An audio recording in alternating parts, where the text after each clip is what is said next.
भुसावळमध्ये अखेर भटक्या कुत्र्यांना पकडण्याची मोहीम सुरू। भुसावळ शहरात भटक्या कुत्र्यांचा वाढता त्रास आणि कुत्र्यांच्या हल्ल्यात अनेक नागरिक जखमी झाल्याच्या घटनांच्या पार्श्वभूमीवर अखेर भुसावळ नगरपालिकेतर्फे भटक्या कुत्र्यांना पकडण्याची विशेष मोहीम सुरू करण्यात आली आहे। या मोहिमेची सुरुवात शहरातील जामनेर रोडवरील वाल्मिक नगर परिसरातून करण्यात आली। यावेळी प्रभारी नगराध्यक्षा शैलजा नारखेडे, भाजपचे गटनेते युवराज लोणारी, नगरसेविका प्राची पाटील, नगरसेवक किरण कोलते, महेंद्र ठाकूर यांच्यासह पालिकेचे अधिकारी व कर्मचारी उपस्थित होते। प्रभारी नगराध्यक्षा शैलजा नारखेडे यांनी सांगितले की शहरातील नागरिकांच्या सुरक्षिततेसाठी ही मोहीम सातत्याने राबविण्यात येणार आहे। नागरिकांनी आपल्या पाळीव कुत्र्यांची योग्य नोंदणी करून त्यांना घरातच ठेवावे असे आवाहन त्यांनी केले। भाजप गटनेते युवराज लोणारी यांनी सांगितले की पकडण्यात आलेल्या कुत्र्यांना शहराबाहेरील शेडमध्ये ठेवण्यात येणार असून त्यांचे निर्बीजीकरण करण्यात येईल। त्यानंतर नियमानुसार त्यांना सोडण्यात येणार आहे। नागरिकांनी या मोहिमेला सहकार्य करावे असे आवाहनही त्यांनी केले। शहरातील भटक्या कुत्र्यांचा प्रश्न गेल्या काही महिन्यांपासून गंभीर बनला होता। अनेक नागरिकांना कुत्र्यांनी चावा घेतल्याच्या तक्रारी वाढल्याने नगरपालिकेने ही कारवाई सुरू केल्याने नागरिकांकडून समाधान व्यक्त करण्यात येत आहे। आवाज जनतेचा न्यूजकरिता कलीम पायलट भुसावळ।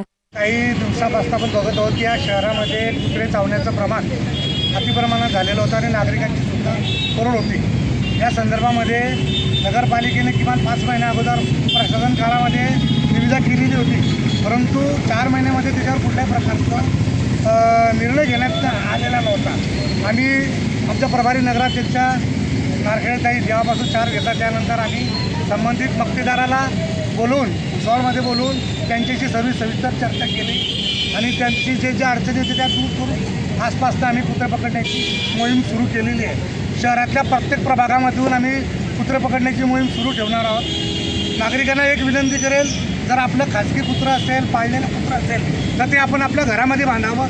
रोडात जर कोणाचंही कुत्रं दिसत असेल आणि त्याच्या गळ्यात पट्टा नसेल आणि ते आम्ही व्यवहार समजून ते पकडणार आहोत। नागरिकांना विनंती आहे की आपण आपले पाळलेले कुत्रे आपण आपल्या घरामध्ये ठेवावे, ते रस्त्यात सोडू नये, अन्यथा नगरपालिकेच्या माध्यमातून ते संपूर्ण कुत्रे पकडून दूर सोडण्याची आमची प्रक्रिया सुरू झालेली आहे। आता हे कुत्रे पकडल्यात आहे त्याचं पुढचं नियोजन कसं असेल, काय असेल यासाठी आम्ही खेडी शिवारामध्ये आमचं जे डम्पिंग ग्राउंड आहे तिथं आम्ही शेड बांधलेला आहे। त्या शेडमध्ये आम्हाला यांना किमान 5 ते 6 दिवस ठेवावं लागतं।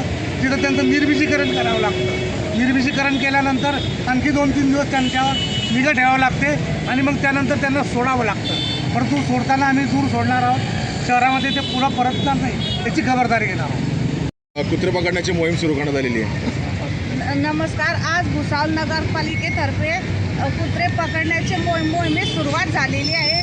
काही तांत्रिक कारणांमुळे ठेकेदाराला माणसं उपलब्ध होत नसल्यामुळे या मोहिमेला थोडा उशीर झाला, पण मिथुन भाऊ बारसे यांनी आम्हाला स्थानिक लोक उपलब्ध करून दिल्यामुळे आज या कुत्रे पकडण्याच्या मोहिमेस सुरुवात होत आहे। तसेच मी नागरिकांना आवाहन करते की ज्यांच्याकडे खाजगी कुत्रे आहे त्यांनी त्याला रॅबिजची लस द्यावी व त्यांच्या गळ्यात काळे पट्टे बांधावे ही ज्यांच्याकडे खाजगी कुत्रे आहे त्यांना विनंती करते। मागे तापीनगरमध्येही अशीच घटना घडली होती। कुत्र्यांनी खूप लोकांना चावा घेतला होता, तेव्हा ही मोहीम काही कारणास्तव चालू नव्हती, पण आता ही मोहीम चालू करण्यात आलेली आहे कुत्रे पकडण्याची आणि याची हेल्पलाईन काही दिवसातच तुम्हाला दिली जाईल। हेल्पलाईन नंबर, त्याच्यावर तुम्ही संपर्क साधून कुत्रे पकडण्यासाठी संपर्क करू शकतात आणि ज्यांच्या घरामध्ये पाळीव प्राणी आहे त्यांनी अँटी रॅबिजचं त्यांना लसीकरण करून घ्यावं ही नंबर।